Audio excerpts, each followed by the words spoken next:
안녕하십니까? GBS 청취자 여러분, 그리고 매일 복음 형제자매님들. 오늘은 마흔에 읽는 쇼펜하워. 와, 마흔에 읽는 쇼펜하워. 이 책이 200쇄를 기념했다 합니다. 와, 200쇄라는 건 보통 한 출판에, 한국에선 보통 2,000권 정도나 4,000권 하거든요. 그러니까 200판을 2,000권을 했다 그러면 와, 엄청난 거죠. 거의 4천, 한 half million copy, 그죠? 엄청난, 더욱이 철학책으로. 자, 기도합니다. 성령 하나님, 이 책을 가지고 집중할 때, 어, 우리에게 하나님의 크신 능력과 기름 부음을 허락해 주시옵소서. 감사하며 예수님의 이름으로 기도합니다. 아멘.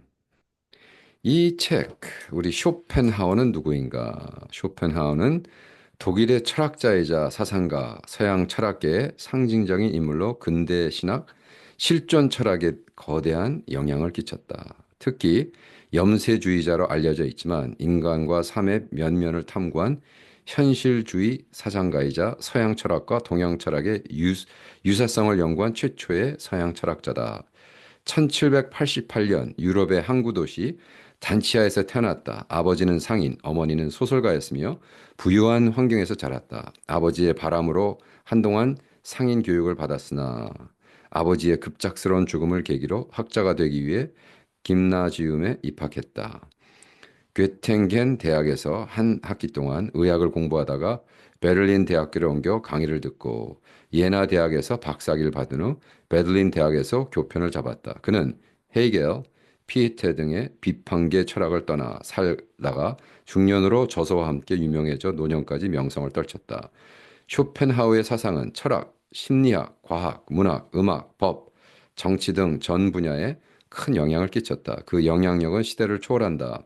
니체와 키에르케고르, 찰스 다윈과 아인슈타인, 프로이드와 융, 헤르만 헤세와 프란치스 카프카, 톨스토이 등 전 세계 수많은 사람이 그의 사상에서 영감을 받았으며 오늘날 현실적인 조언을 해주는 인생 멘토로 우리 곁에 남아있다. 와우, 굉장한 분이죠. 1788년에 태어나서 1860년에 죽었습니다. 그러니까 키에르케고르에게 영향을 끼쳤다 할 수 있는 게 키에르케가드가 1813년에 태어났으니까 어, 키에르케고르보다 25살이 많은 선배죠. 그리고 키에르케가드가 먼저 죽었어요. 1855년 죽었으니까. 그래서 키에르케가드에도 영향을 끼쳤다 이렇게 얘기를 하니까 끼쳤다는 게 어떻게 그렇다고 생각해야죠. 근데 또 의한 비슷한 점도 많습니다. 이 책을 쓰신 강용수 교수님은 고려대학교 철학연구소 연구원으로 동대학에서 강의를 하고 있다. 고려대학교 학부와 대학원에서 서양 철학을 전공하여 석사학위를 받고 독일 브루츠부르크 대학에서 박사학위를 받았다. 오랜 시간 인생의 무의미에 대해 고민했다.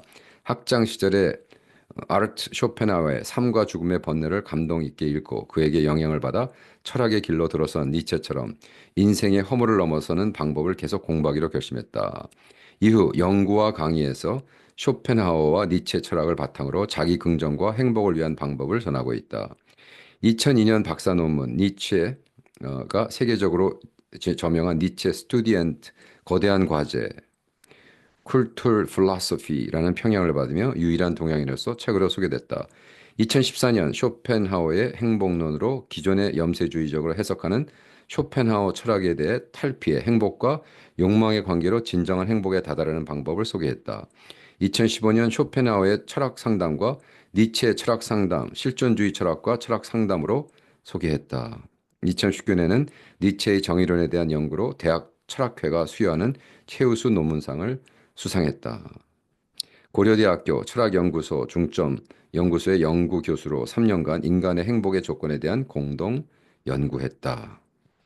뭐 대단하시죠? 예, 그래서 대단한 분이신데 책도 사실은 우리가 키어케가드 리서치 센터를 하고 있기 때문에 이런 책이 200쇄가 팔렸는데 우리는 뭐 하고 있지? 사실 그런 의미에서 우리가 이 책을 사다 봤거든요. 근데 제가 보면서 깨달은 게 있어요. 이 복잡한 철학을 정말 아주 간단하게 고등학교 3학년 정도 수준에 읽어도 이해를 하게 쓰셨구나. 그런 의미에선 아, 참 좋은 책이다. 그리고 사실 저희가 지금 쓰려고 하는 책, 그 BY랑 같이 죽고 싶은 당신에게. 저는 사실 이걸 연구로 풀라고 이렇게 막 생각했는데, 이거를 이런 식으로 정말 뭐 그냥 거의 만트라죠. 무슨 뭐 복잡하게 하지 않고 한 줄로 찍찍 꺼가지고. 그래서 이게 통한다고.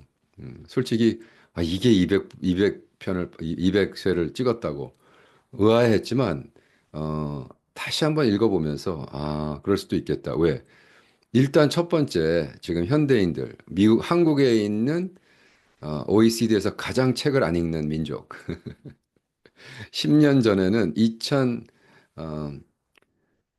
2013년 때는, 그러니까 11년 전에는 3명이 100명, 10명 중에 3명, 30%가 1년에 책 한 권을 안 읽었다고 그래요. 근데 그게 10년 안에 2023년도에 1년에 60%가, 65% 거의. 어, 1년에 책 한 권을 안 읽어요. 그러니까 이제 책 읽는 사람들이 마이너리티, 소수가 된 거예요. 소수를 보호하고 싶으면 책을 좀 읽어야 되는데. 그런 의미에서 이제 황당한 시대를 우리가 맞았는데, 그렇다면 책을 안 읽는 이유가 뭔가? 아마 지금까지 써준 책들을 이해하는 것조차가 힘들어서 그런 게 아닌가. 우리 강 교수님이 쓴 책 있잖아요. 그 생각한다는 것, 뭐 이런 책. 그렇구나. 생각하는 것 자체가 못하고 있구나. 그러니까 생각을 못하니까 책을 어떻게 읽겠어요. 그래서 그런 의미에서 제가, 주여, 이런 생각을 해봤습니다. 자, 본문으로 들어가 볼까요? 이 책은 2023년도 9월에 출판됐는데, 야, 이게 놀랍게 어, 딱 그 다음에 7월에 200쇄를 했으니까 unbelievable. 이건 완전히 대박을 터트린 거죠. 이 철학계에서는. 그러니까 이게 철학 교수들만 모았는다면 이분은 BTS 수준인 거죠. 아니 로제 아파트 수준인 거죠. 예, 그래서 아파트가 된다고 이런 것도 있지만 어쨌든 아파트가 세계 1위 노래인 것처럼 이 책도 어쨌든 대박을 터트린 책입니다.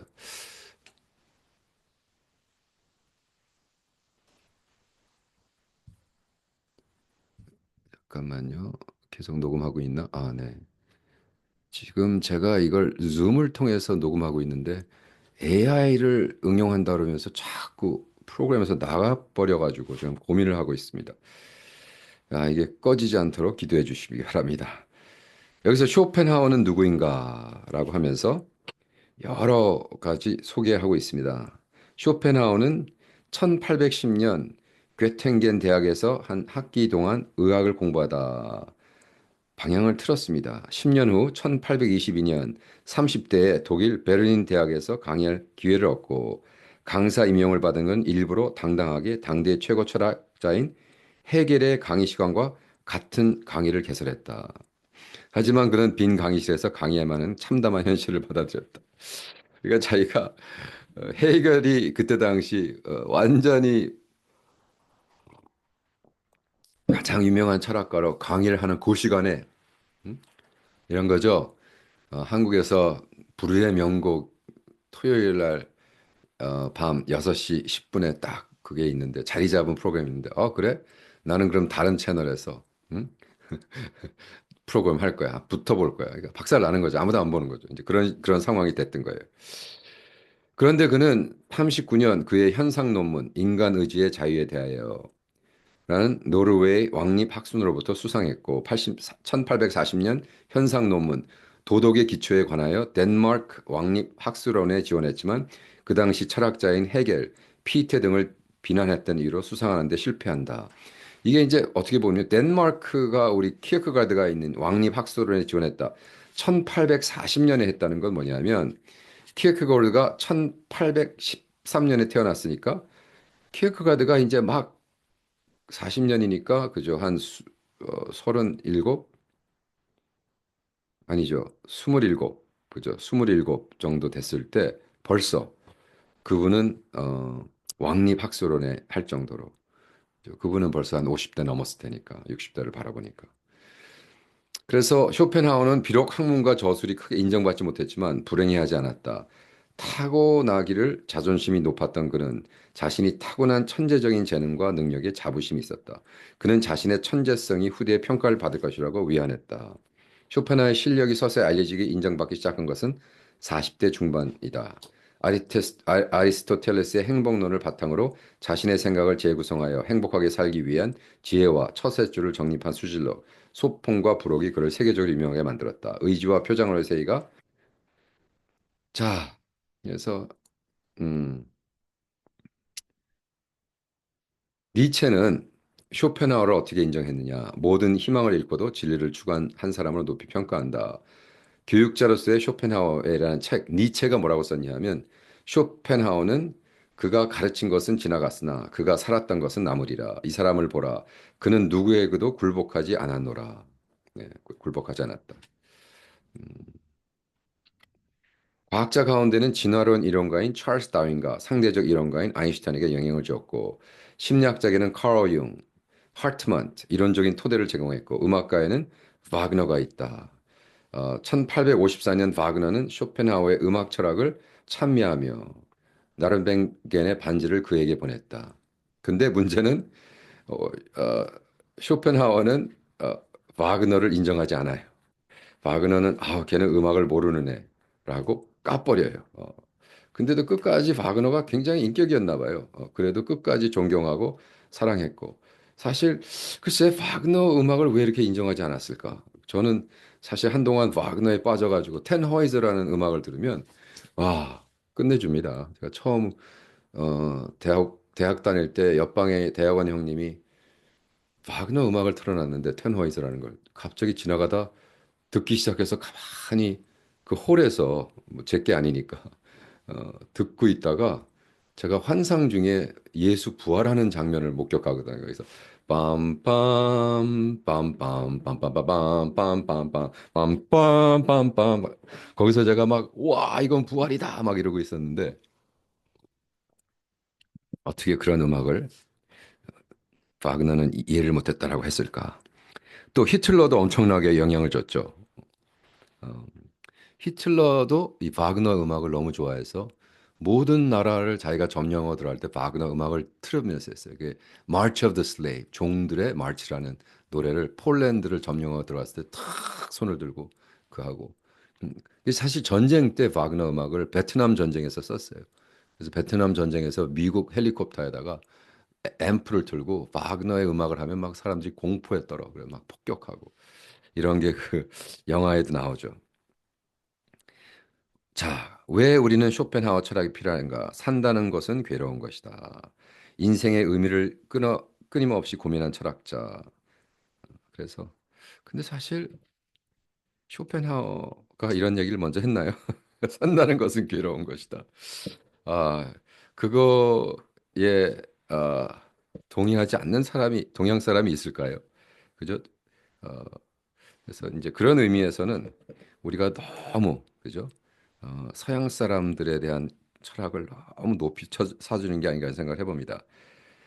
자, 쇼펜하우는 현 시대 마음의 위기를 겪고 있는 우리에게 큰 게 다섯 가지를 알려준다. 첫째, 삶의 지혜이다. 둘째, 행복을 자기밖에 아니라 자기 안에서 찾는 법이다. 셋째, 자기에게 집중하는 방법이다. 넷째, 허영심을 버리고 자긍심을 갖는 방법이다. 다섯째, 두 번 다시 오지 않는 시간의 의미를 깨닫고 현명하게 사는 방법이다.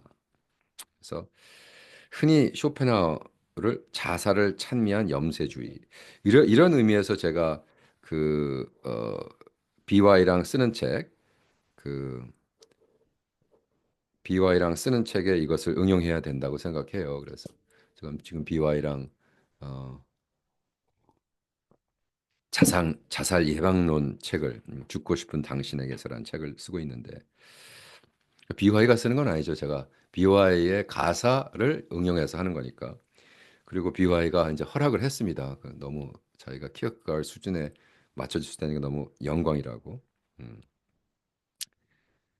여기에 재미난 글을 썼습니다. 교양이 없는 부자가 얼마나 따분함에 시달린지를 본인이 잘 알았다. 쇼펜하우에 따르면 인생은 즐기는 것이다. 그는 사람마다 자기의 능력과 선호가 다르므로 각가의 취향을 고려해서 인생을 즐거움을 찾다고 생각한다. 실제로 쇼펜하우는 먹고 마시는 것을 즐거워하며 강아지와 산책하며 건강을 챙겼으며 클래식을 즐겨 들었다. 무엇보다도 독서, 명상, 철학적 사고를 중요하게 여겼다는 인생의 괴로움을 제대로 알았다. 그래서 이제 이렇게 살면 사실 자살 안 하겠죠. 그런 의미에서 큰 스트로크로는 쇼펜하우어가 정리되어 있을 겁니다. 그래서 쇼펜하우어 전체 그 철학을 가지고 30가지로 정리했습니다. 그래서 어, 보면은 첫 번째 1장 마흔 왜 인생이 괴로운가? 2장 왜 있는 그대로 인정해야 되는가? 3장 무엇으로 내면을 채워야 하는가? 4장 어떤 사람으로 살아야 하는가? 5장 어디서 행복을 찾아야 하는가? 그래서 30가지의 그 짧은 거로 했습니다. 그래서 우리 같은 경우도 지금 키어크가드의 기도문을 우리가 찾고 있는데 키어크가드의 기도문 그 기도문에 나오는 30가지 그죠? 어, 키어크가드의 기도문 30가지를 가지고 어, 이런 음, 책을 BY 책을 풀어가면 어떨까? 또 고민하기 시작하네요. 예. 그럼 또 그것도 좋은 아이디어인 것 같습니다. 자, 그렇다면 하나씩 이제 뭐 시간이 허락하는 만큼 하나씩 들어가 볼게요. 모든 인생은 고통이다. 40년을 넘게 살아온 사람이라면 쇼펜하우어의 깨달음이 공감할 것이다. 삶의 욕망 자체가 고통이라는 가르침을 불교에서는 일체계고라고 말한다. 일체계고. 그죠? 어, 모든 인간은 언젠가 죽기 마련 존재이다. 그러므로 욕망, 집착, 소욕이 얼마나 헛된 것인지 알 필요가 있다. 명성, 권력, 지식 등은 내가 죽으면 다 부질없는 것이 되고 만다. 이 사실을 알고 우리가 욕망의 파도를 잘 다시는 것이 마음의 행복을 얻는 출발점이다. 살고자 하는 의미는 인간의 본능이다. 그죠?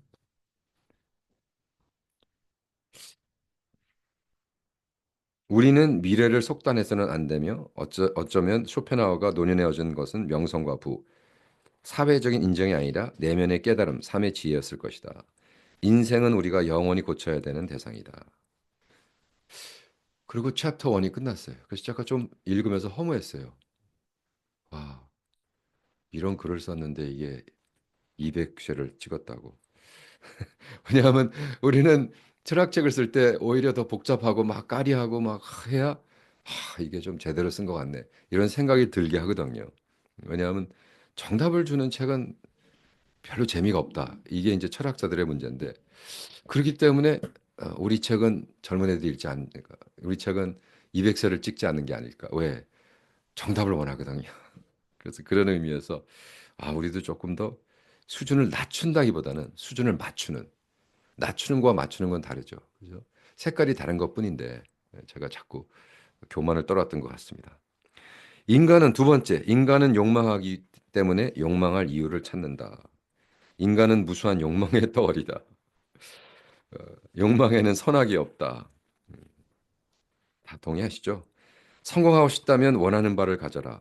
행복하고 싶다면 가진 것을 즐겨라. 와우. 어, 이제 이런 거를 제가 읽으면서 그러니까 이런 거로 이런 식으로 쓰면 되는구나. 우리가 깨달은 성경의 진리, 키어크가드 책을 읽을 때 했던 진리, 제가 캄보디아에서 20 몇 년 있으며 깨닫은 진리를 이렇게 그냥 간단하게, 그죠? 얼마나 재밌어요. 성공하고 싶다면 원하는 바를 가져라. 행복하고 싶다면 가진 것을 즐겨라. 이게 뭐, 근데 가만히 생각해 보니까 제가 선교하고 있는 캄보디아도 이런 수준인 거예요. 제가 대학원에서 가르치면서 책을 같이 읽게 하고 그 책에 나온 것을 논하게 하고 아무리 하고 글을 쓰게 하고 하는데 안 되는데 어느 날 캄보디아 속담에 대한 책을 네 권을 썼어요. 그 페이지를 합치면 한 1200장 되는데 캄보디아 속담의 간단한 속담. 예를 들어 어, 장어가 길다고 큰 팥이 필요한 큰 냄비가 필요한 게 아니다. 뭐 이런 거. 음. 단 열매를 얻으려면 나무에 불을 질러라. 예, 그죠? 배는 떠나도 항구는 남는다. 뭐 이런 얘기들. 그냥 뭐 속담이죠. 뭐 특별히 무슨 뭐 IQ 140이 돼야 이해하는 것도 아니고. 근데 그것에 막 은혜를 받고 깨달음이 왔다 그러고 막 페이퍼를 써내고 그래서 내가 그런 수준인가? 그렇다면 예를 들어 행복하고 싶다면 원하는 바를 가져라. 행복하고 싶다면 가진 것을 즐겨라. 성공하고 싶다면 원하는 바를 가져라. 행복하고 싶다면 가진 것을 즐겨라. 음, 욕망은 필연이다. 하고 싶은 것과 할 수 있는 것을 분별하라. 우리도 마찬가지다. 하고 싶은 것을 찾으면 그리고 원하는 바를 얻고자 하면 이외의 것을 포기할 수 있어야 한다. 부, 명예, 지식, 미덕 그 무엇이든 자신이 진지하게 추구하는 목표를 수월하게 실행하고. 그래서 사실 쇼펜하우어는 뭐라 그랬냐면 천재는 단순히 지능이 좋은 사람만을 지칭하는 것이 아니라 천재는 IQ가 높은 사람이 아니라 창의적이며 독창적인 결과를 낳는 사람이다. 그죠? 제가 이제 그 한국에 있는 그 젊은이들과 만나서 대화를 할 거예요. 그리고 책을 읽는 책을 읽는 방법에 대해서 이야기할 텐데 제가 천재에 대한 천재 교육. 그래서 천재 교육은 천재는 그 똑똑한 게 아니라 창의적이고 독창. 그죠? 이 아니라는 똑똑이 아니라 창의적, 독, 독, 독창적.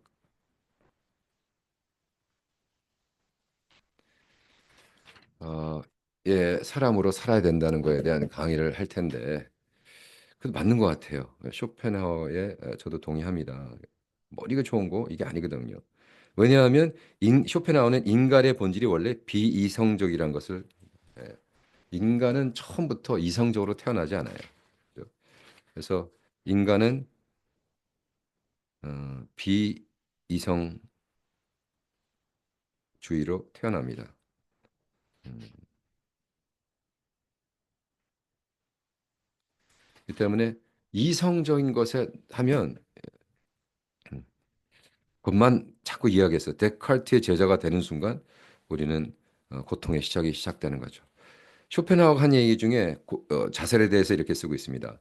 자살이란 비참한 이 세상에 실제적인 구원을 받는 것이 아니라 단지 엉터리 구원을 받는 것에 지나지 않으므로 최고의 도덕적 목표에 도달하는 것에 배치된다.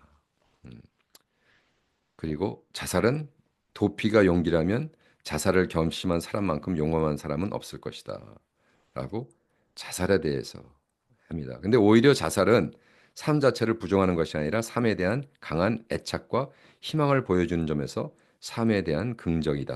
라고 쭉 자살에 대해서 이야기하고 있습니다. 그래서 저는 이러한 말들을 다 정리를 해가지고 정말 한 영혼이라도 구할 수 있는 책을 썼으면 좋겠습니다. 기도 많이 해주세요. 여기서 쇼펜하우어가 마음에 안정이 없으면 행복이 있을 수 없고 마음의 평정을 찾는 네 가지 방법. 첫 번째, 불필요한 인간관계를 정리해라. 40이 넘어가면서 불필요한 인간관계를 정리해라. 두 번째, 질투를 경계하라. 셋째, 큰 희망을 걸지 말라. 넷째, 세상에는 거짓이 많다는 점을 알아라. 음, 뭐 동의하죠. 그죠? 그런 건 어떻게 해야 되느냐? 나를 불안하게 하는 모든 것들로부터 작별하라. 그러면서 인생을 한 번 사는 인생인데 예술의 감각을 가지고 여기서 이제 음악을 이렇게 사랑하라. 음악을 사랑하라. 그래서 음악 뭐 다른 클래식을 이제 들어라. 가사가 안 들어간 뭐 이런 얘기를 합니다. 그 바그너 음악을 저는 좋아하는데 쇼펜하우는 정작 바그너를 음악을 모르는 사람을 깎아내렸습니다.